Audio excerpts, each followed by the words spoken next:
everyone, this is Jilly Little Zen Crone. Welcome back to my channel.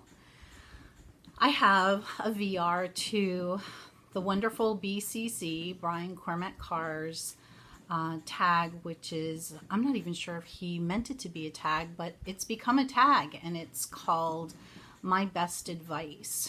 And this is about the best advice that we've received. And over the years, I've got a lot of good advice from people, but the best advice, the advice that I've probably passed on more than anything, and also from a woman that was so very important to me, and that is my grandma. She's right there. This was after my grandma and grandpa retired and they moved to Florida, and they were just hanging out in their backyard on their chaise lounges. And I was looking to see if she might have I have memories of her on that chaise lounge in the morning with this cup, which is her coffee cup, which I now have, and I am drinking from today. This morning it's iced coffee because it's hotter than you know where outside. And very humid. So my grandmother was always a very important person in my life. We just clicked. And from the time I was a very little girl, and I used to beg my parents to be able to go and stay at her house on the weekends. I spent probably most weekends there. And we just had a great time being together. She taught me how to bake pies, how to sew, how to knit. I just have so many great memories of being with my grandmother, and I'm blessed to have those memories. My mother died when I was young. I was 20 years old, and so my grandmother sort of stepped into that role as well. And I spoke with my grandmother every day, at least once a day. So even though we lived many miles apart, we spoke all the time. And of course, we visited. I was lucky to have her until I was in my 50th year. So just 10 years ago, she passed, and she's been an inspiration to me. She was an old New Englander, as I've said, and she was very common sense. But yeah, she, most influential person in my life. And I can remember talking to her. It seemed like my grandmother had like boundless energy.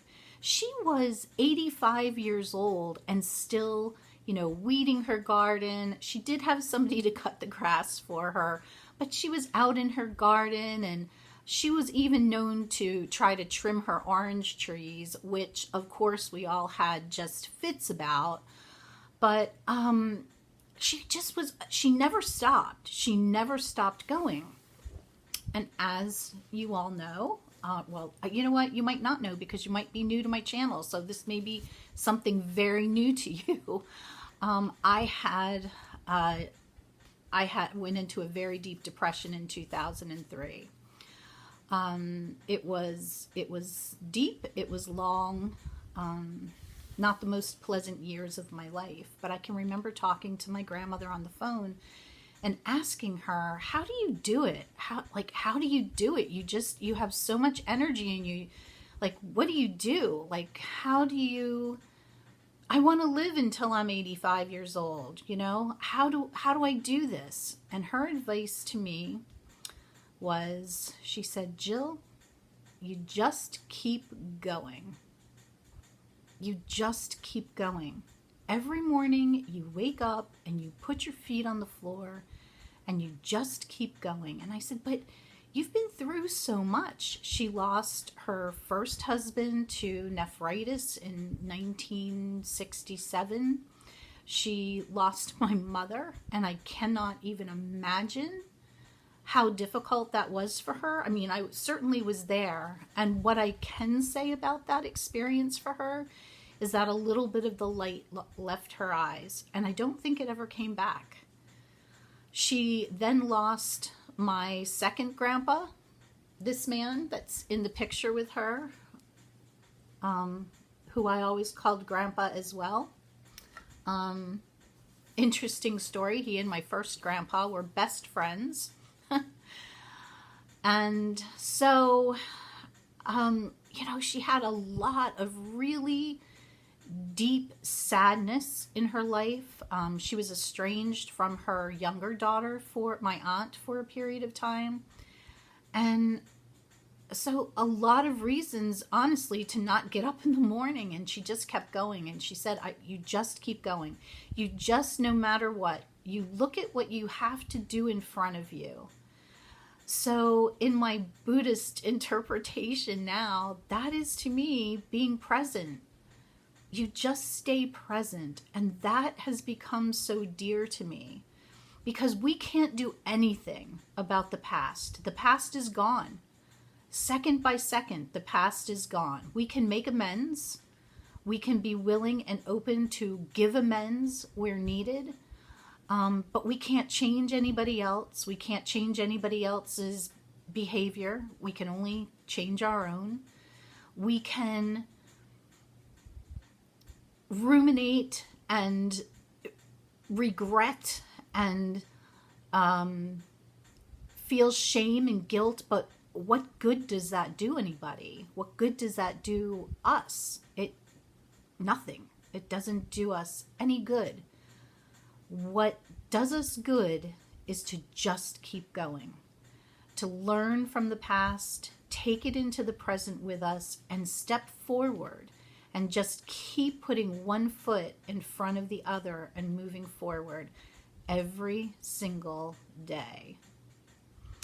And that advice, when I got it, started to change how I was feeling on the inside, because I was in the depths and just really in the depths. And so I've taken that advice with me, and people I know who have now come to me and asked me how I keep going or how I do it, I tell them that the advice my grandmother gave me was, you just keep going. And she said, don't stop. Don't stop. Just keep going. You don't want to stop. So, and she didn't. She never stopped. Right up until the end, she didn't stop. And that is what I intend to do. And I hope that her advice will ring true to one of you out there, and that you will take that and pass it on and pass it on and pass it on. And that's how this world changes. So that is my best advice. I thank you all very much for tuning in and listening. I thank you for my many new subscribers. I thank you for the friendships I've made here. So blessings to all of you, and have a wonderful end to your week. Be kind to each other. Bye-bye.